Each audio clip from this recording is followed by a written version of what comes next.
శ్రీకృష్ణం వందే జగద్గురు. కష్టం వచ్చినప్పుడు కృష్ణ అని తలుచుకోమంటారు మన పెద్దలు. కష్టాల నుంచి గట్టెక్కించాలంటే ఆ కృష్ణ భగవానుని బోధనలే మనకు మార్గదర్శకం. సంతృప్తి సంతోషాల జీవితం గడపాలంటే, చేస్తున్న పనిలో విజయం పొందాలంటే, ఆధ్యాత్మికత ఆత్మవిశ్వాసాలతో జీవించాలంటే, మానసిక ధైర్యంతో నిండి ఉండాలంటే, ధర్మాధర్మ విచక్షణను తెలుసుకోవాలంటే, ఇంద్రియ నిగ్రహమును అలవర్చుకోవాలంటే, మనసు బుద్ధి ఆత్మను చైతన్యపరచుకోవాలంటే, నిన్ను నీవే ఉద్ధరించుకునేట్లు ఆత్మవిశ్వాసాన్ని నింపే శక్తివంతమైన బోధ, కర్తవ్య బోధ ఈ భగవద్గీత.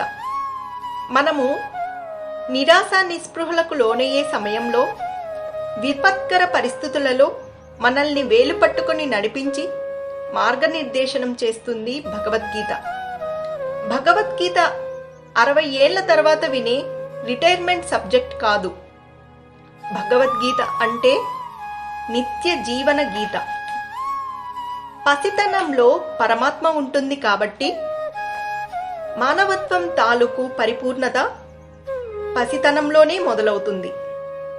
తల్లిదండ్రులు తమ సంతానానికి నేర్పించిన సంస్కారం, క్రమశిక్షణలతో మనిషి వ్యక్తిత్వం రూపుదిద్దుకుంటుంది. అయినా చాలామంది తల్లిదండ్రులు భవిష్యత్తులో తమ పిల్లల భద్రత చేకూర్చే ప్రయత్నంలో వారి వ్యక్తిత్వ వికాస బాధ్యతను మరిచేపోతుంటారు. అయితే ప్రతి తల్లిదండ్రులు తమ పిల్లల భవిష్యత్తు కోసమే కాక వారి వ్యక్తిత్వ వికాసానికి పునాదులు వేస్తే ఆ సంతానానికి ఈ యావత్ ప్రపంచమే ప్రశంసలు అందిస్తుంది.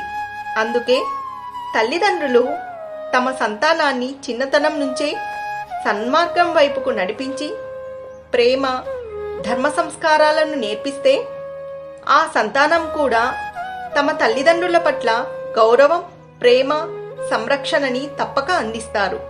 అందుకే ప్రతి ఇంటిలోనూ భగవద్గీతను అభ్యాసం చేసి భవిష్యత్ తరాలకి నేర్పాలి.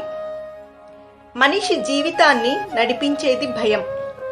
మనిషి తమ జీవిత గమనంలో ఎంచుకునే మార్గాలన్నీ భయంతోనే ఎంచుకుంటారు.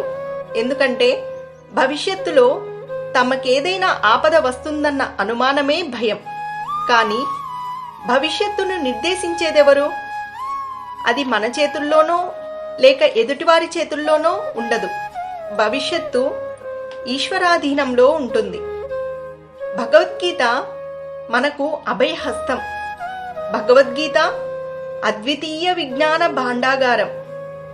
భగవద్గీతలో ఒక్కో శ్లోకం మానవ జీవనంలోని శోకాన్ని నివారించేటటువంటి దివ్య మంత్రం. శ్రీ కృష్ణార్జునుల మధ్య జరిగిన సంభాషణ ఈ భగవద్గీత. భగవద్గీతను సాక్షాత్తు పరమాత్ముడే తాను భగవానునిగా ప్రకటించుకొని అర్జునుని నిమిత్తమాత్రముగా చేసుకొని సకల మానవాళిని సన్మార్గం వైపుకు నడిపించడానికి ఉపదేశించిన మహోత్కృష్టమైన గ్రంథం ఈ భగవద్గీత.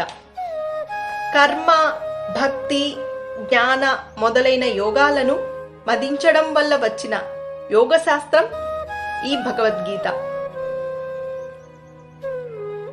18 అధ్యాయాలు 700 శ్లోకాలతో సంపూర్ణ పారాయణ గీతం ఈ భగవద్గీత.